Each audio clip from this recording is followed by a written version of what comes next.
Hace una década, caminar por el barrio antiguo de Venecia implicaba rozar los hombros con 1000 extraños a cada paso. El barrio gótico de Barcelona se movía como un río denso de cuerpos desde el amanecer hasta la medianoche. El mismísimo puente de Carlos en Praga se volvía intransitable mucho antes del mediodía. Estas ciudades no eran simples destinos en un mapa, eran símbolos vivientes. Eran la prueba irrefutable de que Europa, con sus adoquines gastados, sus catedrales góticas y sus siglos de belleza acumulada, permanecía como la capital indiscutible de la imaginación humana. Pero algo cambió. No ocurrió de la noche a la mañana. Tampoco se anunció con un gran titular en la prensa internacional. El cambio llegó de la forma en que llegan todos los colapsos verdaderos, en un silencio sepulcral, a través de una grieta estructural que nadie quería nombrar, en voz alta, en 2024. El turismo europeo alcanzó lo que la industria calificó alegremente como un récord histórico.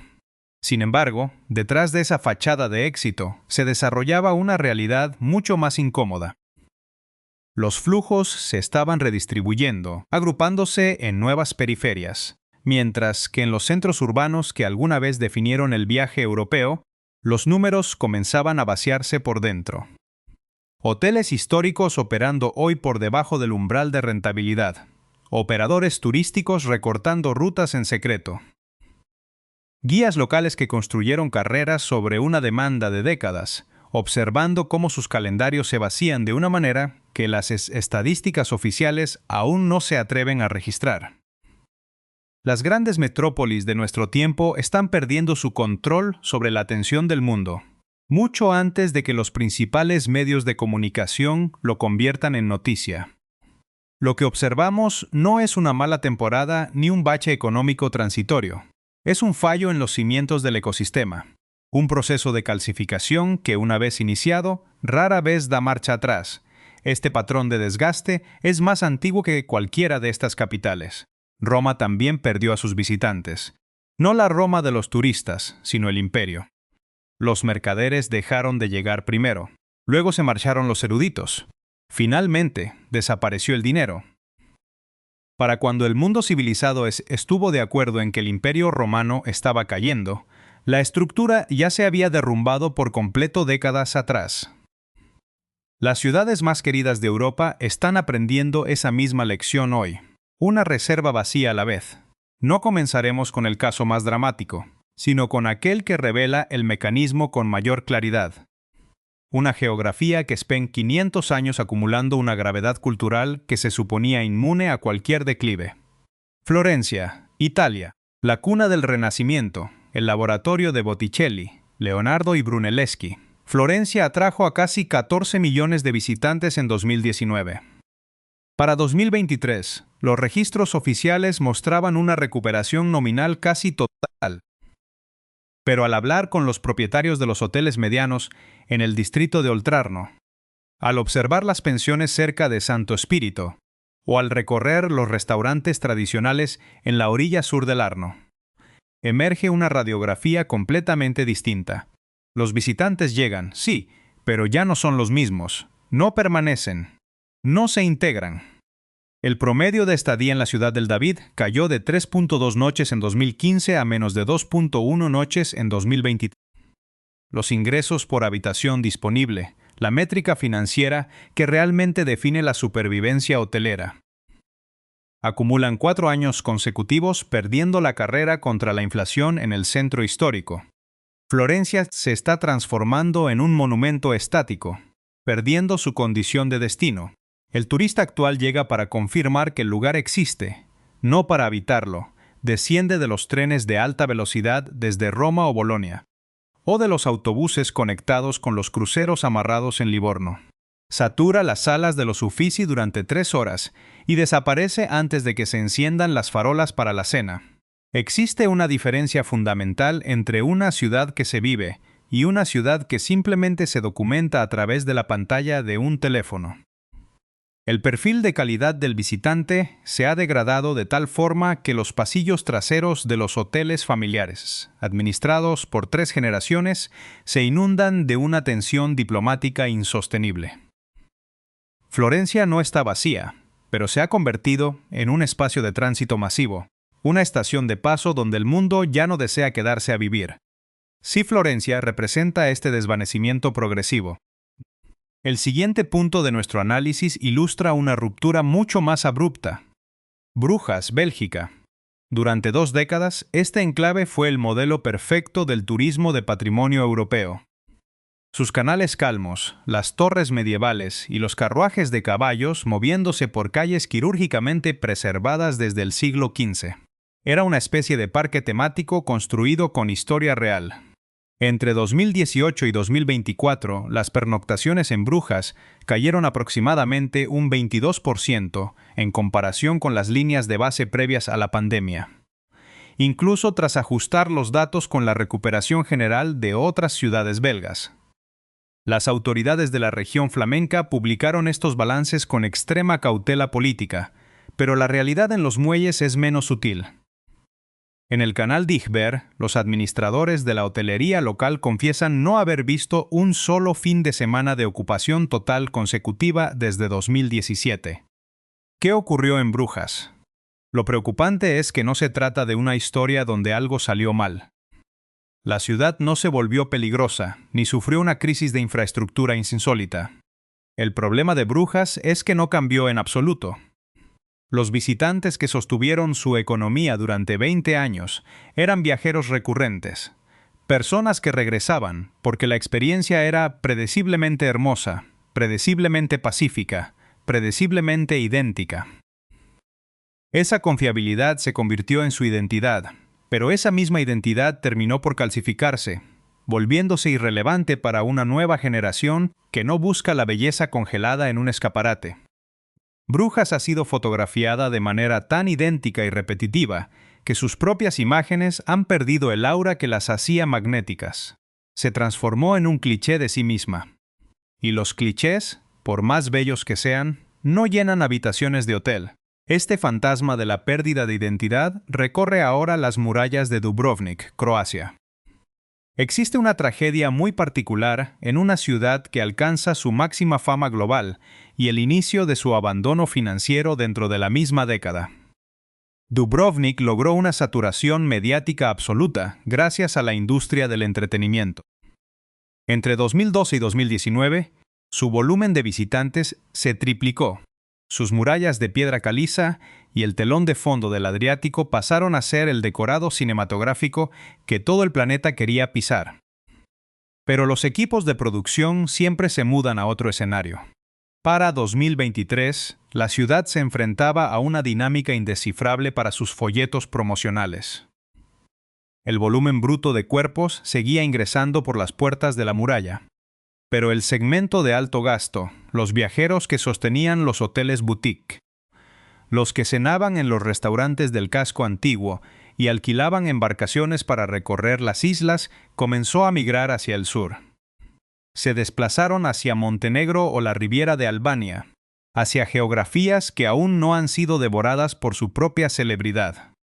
Las agencias de viajes premium han retirado silenciosamente a Dubrovnik de sus itinerarios exclusivos. Cuando un espacio se transforma en una mera casilla de verificación, en una lista de pendientes, deja de ser un destino arqueológico y pasa a ser un producto de consumo rápido. Las murallas siguen en pie, el mar conserva ese azul imposible. Pero la infraestructura hotelera construida durante los años de la bonanza opera hoy con márgenes de beneficio que exigían mantener los niveles de ocupación de 2019 de forma perpetua. Esas tasas no van a volver.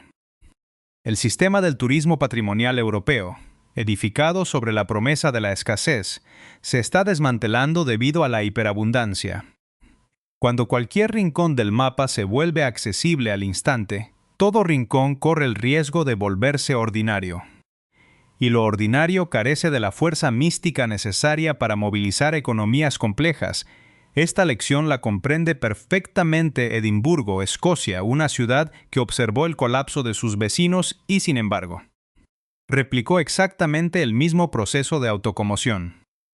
El argumento central para vender la invulnerabilidad de Edimburgo siempre fue su singularidad geográfica, el castillo dominando la roca volcánica. el Festival de Fringe como el evento artístico más grande del planeta, y esa atmósfera de piedra gris que parece resistirse a la comodidad moderna. Una identidad que parecía imposible de franquiciar, sin embargo, Edimburgo olvidó calcular el costo acumulado de su propio éxito. En 2024, los índices de satisfacción de los visitantes internacionales en el centro de la ciudad cayeron a su nivel más bajo en más de una década. El desencadenante no fue el clima escocés ni la calidad de sus servicios, fue la saturación, el encarecimiento desmedido y la percepción generalizada de que la experiencia real ya no guardaba relación con el mito publicitado. Durante los años del auge, las plataformas de alquiler a corto plazo absorbieron una porción crítica del parque de viviendas residenciales del casco antiguo, expulsando a la población local y elevando las tarifas de alojamiento a umbrales prohibitivos para el viajero de clase media, que históricamente había sido el pilar de su estabilidad. Ese flujo constante fue sustituido por una corriente mucho más delgada de turismo de lujo y por una masa flotante de excursionistas diarios que llegan desde Glasgow o las periferias, consumiendo el espacio público sin dejar un solo impacto económico en el tejido comercial del centro. Incluso el prestigioso festival, que solía agotar sus plazas hoteleras con 8 meses de anticipación, comenzó a registrar una disponibilidad inusual en las últimas semanas de reserva durante 2023 y 2024. Para una economía urbana que convirtió su festival en el núcleo de su identidad, esta falta de urgencia en la demanda no es una fluctuación menor. Es la señal inequívoca de que su fuerza de gravedad se está agotando. ¿Es este el precio inevitable de morir de éxito? El declive europeo se manifiesta a través de múltiples rostros.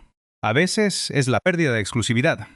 Otras es el desplazamiento absoluto de la vida real que hacía que estos lugares tuvieran sentido en primer lugar. La gran paradoja de este siglo es que las ciudades están gastando su capital histórico para financiar un modelo de rendimiento inmediato, destruyendo los atributos que las hacían invaluables a cambio de un volumen estadístico que se evapora al menor cambio del viento macroeconómico. ¿Qué sucede entonces cuando una ciudad hace todo lo necesario para salvarse y, aún así, descubre que las reglas del juego han cambiado por completo? Para desenterrar las raíces de este fenómeno, es necesario apartar la mirada de las postales y fijarla en los balances financieros. Detrás de cada lobby vacío en Florencia o de cada restaurante cerrado en los callejones de Praga, opera una maquinaria económica imperceptible para el ojo del turista promedio. El colapso del modelo europeo no es un accidente geográfico, es el resultado matemático de 3 fuerzas estructurales que avanzan en perfecta sincronía. La fractura del poder adquisitivo en sus mercados emisores tradicionales, la homogenización corporativa del espacio urbano, y la quiebra absoluta del retorno de inversión cultural, debido a la tiranía del algoritmo. Tomemos la primera variable, la erosión de la clase media occidental. El turismo europeo de patrimonio se cimentó sobre la estabilidad económica de economías como la británica, la alemana, la francesa o la escandinava. Durante décadas, una familia promedio de Frankfurt o Manchester poseía los recursos excedentes para financiar, al menos 2 veces al año, una inmersión cultural de 7 días en el sur o el este del continente. Esa realidad ya no existe. El incremento del costo de vida en el norte de Europa, sumado a una inflación acumulada en el sector de la hospitalidad que superó el 28% entre 2021 y 2025, ha transformado el viaje cultural en un artículo de lujo restrictivo. ¿Cuál ha sido la respuesta del mercado? Las estadísticas macroeconómicas celebran la llegada de nuevos récords de visitantes de bajo costo, pero ignoran que el gasto real por turista en las capitales patrimoniales ha experimentado una contracción neta del 14% en términos reales.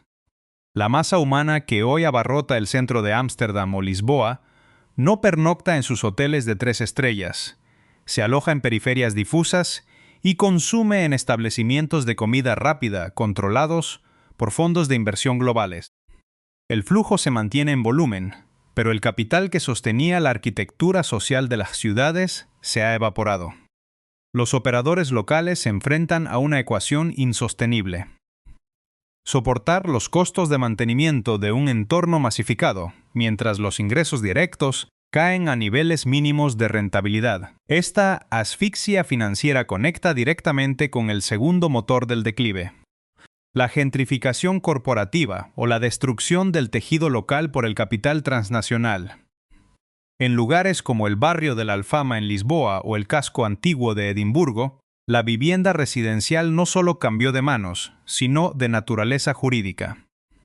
Entre 2015 y 2024, los fondos de inversión inmobiliaria adquirieron hasta el 35% de las propiedades históricas en estas zonas con el único propósito de convertirlas en activos de alojamiento temporal. El resultado es un ecosistema urbano estéril.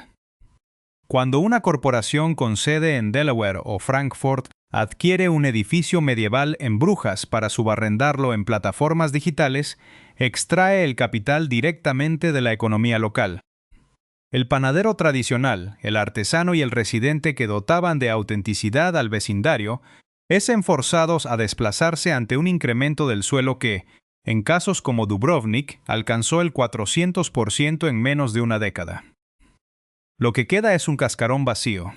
Las administraciones municipales, seducidas por las cifras de inversión a corto plazo, descubren demasiado tarde que una calle habitada exclusivamente por cajas de seguridad con llave digital y franquicias homogéneas de café pierde el único atributo que la hacía magnética, su singularidad.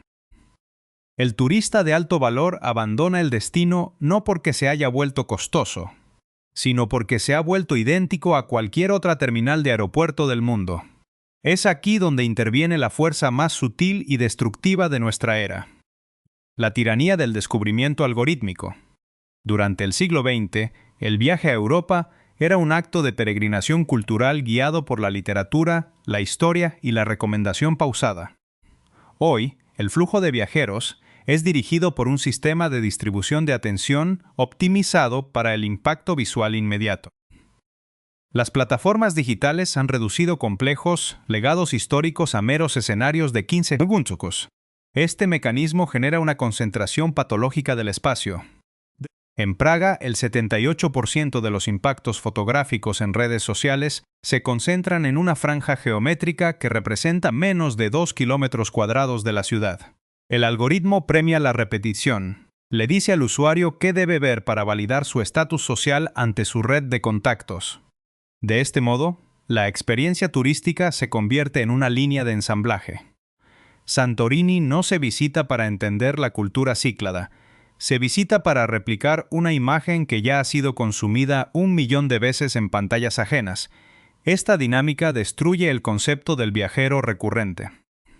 El turista que llega impulsado por el algoritmo consume el destino de manera caníbal, extrae la confirmación digital de su presencia y jamás regresa. Las estadísticas del sector en 2025 revelaron un dato alarmante. Las tasas de retorno en ciudades que alcanzaron la saturación algorítmica cayeron por debajo del 8%, comparado con el 34% que registraban a principios de los años 2000. Ningún sistema económico puede sobrevivir si depende exclusivamente de capturar una primera visita infinita en un mercado global, cuyos costos de transporte no dejan de subir frente a esta crisis de identidad. Las respuestas de los gobiernos locales han oscilado entre la desesperación y la ineficacia. El caso de Ámsterdam y su campaña para desalentar activamente a ciertos perfiles de visitantes es el ejemplo más claro de una intervención estatal que ignora las leyes de la oferta y la demanda. Al prohibir la construcción de nuevos hoteles en el centro y restringir el acceso de cruceros, la municipalidad intentó forzar una transición hacia un turismo de élite que simplemente decidió no presentarse. El capital corporativo que financió la expansión hotelera en las zonas secundarias de la ciudad se encuentra atrapado hoy en un laberinto de deuda, con tasas de ocupación que cayeron un 18%, por debajo de las previsiones de viabilidad económica. Los imperios coloniales del pasado caían cuando sus rutas comerciales se volvían demasiado costosas de defender, o cuando sus recursos internos se agotaban por la corrupción. El imperio del patrimonio europeo está cayendo porque transformó sus tesoros históricos en mercancías genéricas de bajo margen. Las corporaciones de cruceros, que desembarcan hasta 10.000 pasajeros diarios en puertos como Livorno o Dubrovnik, operan como economías cerradas. El beneficio se retiene a bordo, mientras que el impacto de la saturación y la degradación de la infraestructura es transferido íntegramente a los presupuestos municipales de las ciudades que los reciben. Es posible revertir un proceso de degradación estructural cuando las bases más de la economía urbana han sido modificadas para servir a la transitoriedad. Las corporaciones hoteleras internacionales y los fondos de capital riesgo ya han comenzado a ejecutar sus estrategias de salida, redirigiendo sus inversiones hacia mercados emergentes en el sudeste asiático y la costa de América Latina, donde los márgenes de beneficio no están lastrados por la saturación ni por la resistencia de poblaciones locales exhaustas. Europa se queda sola con sus deudas, sus adoquines limpios y una alarmante ausencia de respuestas ante una pregunta que ninguna autoridad turística se atreve a formular en público. Cuando un sistema social basado en el prestigio comienza a agrietarse, las consecuencias iniciales no se registran en los parlamentos ni en las grandes bolsas de valores. Se manifiestan en la intimidad fracturada de quienes habitan el territorio. El vaciado interior de las capitales históricas de Europa ha dejado de ser una proyección estadística para convertirse en una realidad física. Un paisaje de ausencias donde las comunidades locales intentan sobrevivir entre las ruinas de una economía que prometió prosperidad y devolvió desarraigo. La primera consecuencia tangible es la quiebra del tejido civil y laboral tradicional. En las calles secundarias del centro histórico de Praga o en los callejones empinados que rodean el castillo de San Jorge en Lisboa, el empleo se ha vuelto monocromático. Quienes solían construir carreras estables en la administración pública, la enseñanza, la pequeña industria manufacturera o el comercio especializado han sido empujados hacia la periferia geográfica y laboral. La economía de estas ciudades ya no produce ciudadanos, produce operarios logísticos de baja cualificación encargados de limpiar apartamentos turísticos, reponer inventarios de tiendas de recuerdos estandarizados y conducir vehículos de transporte compartido bajo condiciones de extrema precariedad. Mis padres gestionaron esta imprenta de caracteres móviles durante 40 años. Confiesa un artesano del barrio de San Torresparito, en Florencia, cuyo testimonio refleja la experiencia de miles de pequeños empresarios del continente. Venían estudiantes, editores, personas que querían llevarse un pedazo real de la historia de la ciudad. Hoy, el alquiler del local se ha triplicado porque el propietario prefiere venderlo a una cadena internacional de heladerías. Los pocos clientes que entran solo buscan tomar una fotografía de las prensas antiguas para sus redes sociales y se marchan sin comprar nada. Nos hemos convertido en figurantes de un teatro del que ya no cobramos entrada.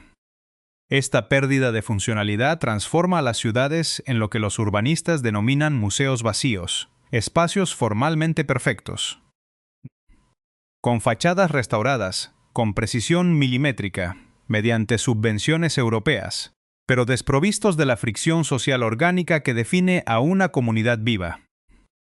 Cuando la población flotante de turistas y trabajadores transitorios supera por un factor de 10 a la población residente estable, los servicios básicos como las escuelas públicas, los centros de salud comunitarios y los mercados de abastos tradicionales desaparecen ante la falta de demanda. Las plazas públicas, que históricamente funcionaron como ágoras de deliberación política y encuentro vecinal, pasan a ser zonas exclusivas de consumo para clientes de paso. La ciudad pierde su capacidad de generar cultura propia y se limita a escenificar una parodia de su pasado para un público que ni siquiera comprende el idioma de la representación. Ante este panorama, las proyecciones hacia el futuro dibujan 3 escenarios posibles para el patrimonio del viejo continente durante las próximas décadas. El primero de ellos es el escenario de la polarización absoluta o la tugurización de lujo. En este modelo, los centros históricos de ciudades de altísima gravedad cultural como Florencia, Brujas o Venecia completarán su transición hacia la propiedad corporativa exclusiva. Se transformarán en distritos cerrados de alta seguridad, accesibles únicamente para un turismo de hiperlujo y para élites financieras globales que utilizarán los palacios renacentistas o las mansiones medievales como activos de reserva de valor, permaneciendo deshabitados la mayor parte del año. La periferia de estas ciudades, por el contrario, concentrará a las masas de trabajadores precarizados en entornos urbanos degradados, generando una fractura social insalvable, donde el patrimonio histórico funcionará como una frontera física entre la opulencia estática y la precariedad móvil. El segundo escenario, visible ya en las estrategias de Ámsterdam o Dubrovnik, es la nacionalización turística o el estancamiento regulado. Incapaces de contener el descontento de las poblaciones locales y la pérdida de competitividad de sus marcas urbanas, los gobiernos municipales implementarán sistemas de cuotas estrictas, tasas impositivas punitivas y registros obligatorios para visitantes. Sin embargo, en una economía globalizada, la sobreregulación aplicada sobre una infraestructura diseñada exclusivamente para la masificación suele provocar un colapso en cadena del sector servicios. Las pequeñas y medianas empresas hoteleras, incapaces de absorber los costes de cumplimiento normativo en un mercado con menor volumen de clientes, se verán forzadas a vender sus activos a las mismas corporaciones transnacionales que las autoridades pretendían limitar. La ciudad no recuperará su vida comunitaria, simplemente estabilizará su decadencia bajo una burocracia institucionalizada. Finalmente, el tercer escenario contempla la obsolescencia patrimonial o la huida del capital hacia la simulación, a medida que las generaciones más jóvenes de viajeros consoliden pautas de consumo desvinculadas de la autenticidad histórica. El interés por las catedrales de piedra y los canales centenarios disminuirá en favor de destinos construidos de manera artificial en Asia o la península arábiga, optimizados desde su origen para la experiencia digital y el entretenimiento inmersivo. Europa, con sus rígidas normativas de conservación arquitectónica y sus crecientes tensiones sociales, perderá su condición de capital de la imaginación mundial. Los complejos monumentales, que una vez conmovieron a los viajeros del Grand Tour, quedarán reducidos a reliquias costosas de mantener para estados nacionales debilitados económicamente. Monumentos mudos de una era en la que la belleza acumulada era suficiente para atraer la atención del planeta. La lección que estas 10 ciudades están ofreciendo al mundo excede los límites de la gestión turística o la economía urbana. Es una advertencia universal sobre la fragilidad de cualquier sistema que decide devorar sus propios cimientos en busca de un rendimiento financiero inmediato. Las sociedades humanas construyen su patrimonio como una manifestación de su identidad, su fe y su capacidad técnica, cuando ese patrimonio se despoja de su función civilizatoria y se reduce a una mercancía de consumo rápido. El proceso de descomposición es irreversible. No se trata de un problema que pueda resolverse con una campaña de marketing más eficiente o con un ajuste menor en los tipos de interés. Es la manifestación de un agotamiento estructural profundo. La historia de los colapsos nos enseña que los imperios mueren de la misma forma en que se enamoran las personas, primero despacio y luego de golpe. El declive silencioso de los destinos más célebres de Europa no se anuncia con la destrucción de sus muros, sino con la quietud incómoda de sus vestíbulos en las tardes de otoño, con la marcha inadvertida de sus últimos artesanos y con la certeza matemática de que un espacio diseñado para complacer a todos termina por no significar nada para nadie. Las grietas en el muro del imperio están abiertas. Los datos confirman la tendencia y las capitales del viejo continente contemplan el inicio de su largo descenso, un registro vacío a la vez.